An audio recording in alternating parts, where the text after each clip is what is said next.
The Lambton Worm, the Lord and the Legend. Legend tells of young John Lambton, fishing in the river where on a Sunday, catching no fish, he cursed the river and immediately hooked a strange worm-like creature.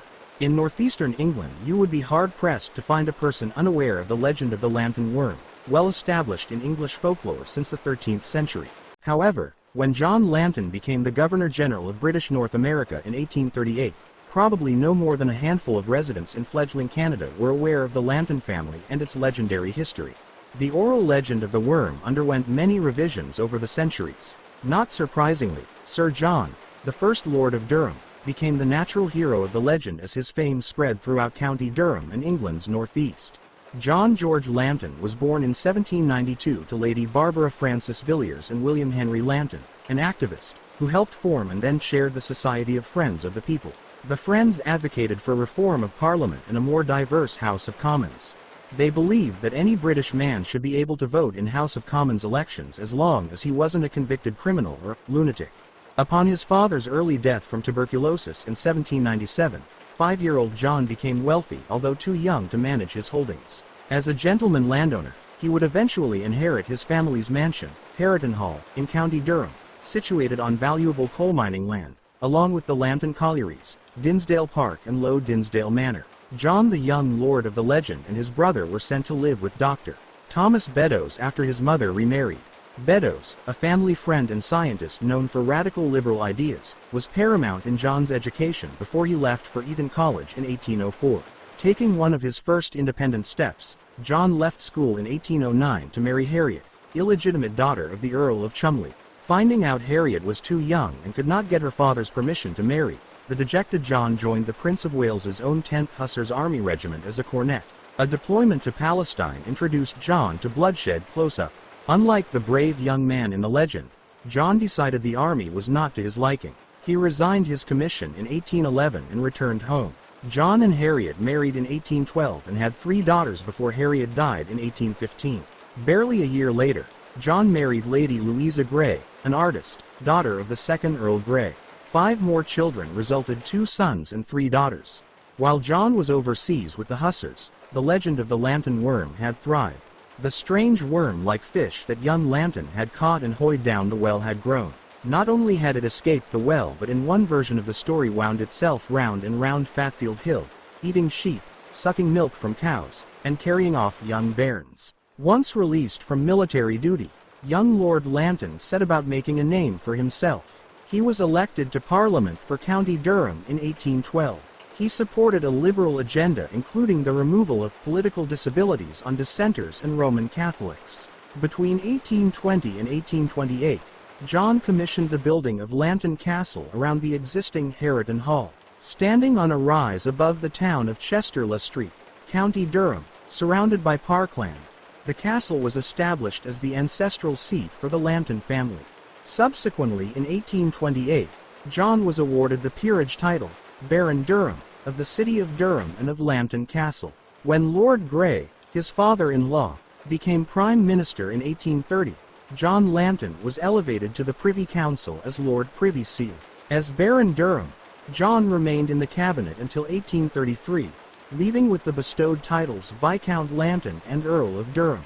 George Woodcock wrote in a 1959 article that the young John Lambton, 1st Earl of Durham, was proud, wayward, immensely rich, with romantic good looks and an explosive temper, one of those natural rebels who turn their rebellious energies to constructive purposes. Both at home and abroad he became a powerful exponent of the early 19th century liberal spirit. Appropriately, Lambton was given the nickname, Radical Jack. When asked what an adequate income was for a gentleman, Lambton replied, "A man might jog along comfortably enough on £40,000 a year." This earned him another moniker, Jog Along Jack. Following a stint as ambassador to Russia from 1835 to 1837, John Lambton was named Governor-General and High Commissioner for British North America by the Prime Minister, Lord Melbourne. The rebellions of 1837 between William Lyon Mackenzie's Upper Canada and Louis Joseph Papineau's Lower Canada had landed many French-Canadian rebels behind bars. Arriving in Quebec, Lambton found the situation dire. He wrote, I expected to find a contest between a government and a people. I found two nations warring in the bosom of a single state. I found a struggle, not of principles, but of races, and I perceived that it would be idle to attempt any amelioration of laws or institutions, until we could first succeed in terminating the deadly animosity that now separates the inhabitants of Lower Canada into the hostile divisions of French and English. On June 28, 1838, Queen Victoria's coronation day, Lambton gave amnesty to all but 24 of the French-Canadian rebels. For this the English castigated him, resulting in loss of support from Prime Minister Melbourne in Parliament. Lambton embarked upon an in-depth study of conditions in Upper and Lower Canada. In Ontario, the Western District of Upper Canada, he received a warm welcome. In accordance with an Act of the Parliament of Upper Canada in 1798, the counties of Essex and Kent comprised a huge portion of the Western District, with Point Edward a central locale. As Lambton approached the welcoming platform in Point Edward, an arch had been set up stretching from one bale of hay to another, with a lamb standing in between. Local residents, fond of the charismatic Lambton, had honored him by symbolizing his family name, a lamb, between the bales of hay. Lambton was duly touched and reciprocated by giving the name Lambton to the area, leading to the creation of Lambton County years later. His loss of support in British Parliament, however, prompted Lambton to resign his post. Back in London in 1839, he penned his report on the affairs of British North America, known as the Durham Report. It recommended the union of Upper and Lower Canada, creating the province of Canada, but responsible government was not established until 1848. Both sides sparred over representation, whether Canada should have a federal or unitary government. Despite Lambton's initiative, it took until 1867, well after his death, for a federal state to be established. Included in the new Dominion of Canada were New Brunswick and Nova Scotia, with Ontario and Quebec becoming two provinces. Sir John Lambton, Lord Privy Seal, Earl of Durham, Governor-General of Canada, died on the Isle of Wight in 1840, at age 48, reportedly of tuberculosis like his father before him. His only surviving child, George, succeeded him as Lord Lambton. Louisa, the Countess of Durham, only lived another year, and died in 184 of a serious cold. She was 44. Despite the accolades Lord Lambton earned during his short life, his family was saddled with the legacy of the worm. A darker, more sinister version of the original fable exists, which damned 9 generations of Lambtons to die unnatural deaths. According to that version, the worm's curse would not be defeated unless John killed it, then killed the next living thing he saw. The legendary John did kill the worm, cutting it in half. Fearing a member of his family would be the first living thing he saw, the story says he asked his father to send one of the hunting dogs out at the sound of the hunting horn. But his father, relieved that the worm was dead, forgot to release the dog. Later, John of Fable indeed killed the dog, but it was too late to save the family from the curse. 3 generations of Lambtons gave credence to the curse. In 1583, Robert Lambton drowned at Newrig. Colonel William Lambton was killed at the Battle of Marston Moor in 1644, and Henry Lambton was killed in his carriage on Lambton Bridge in 1761.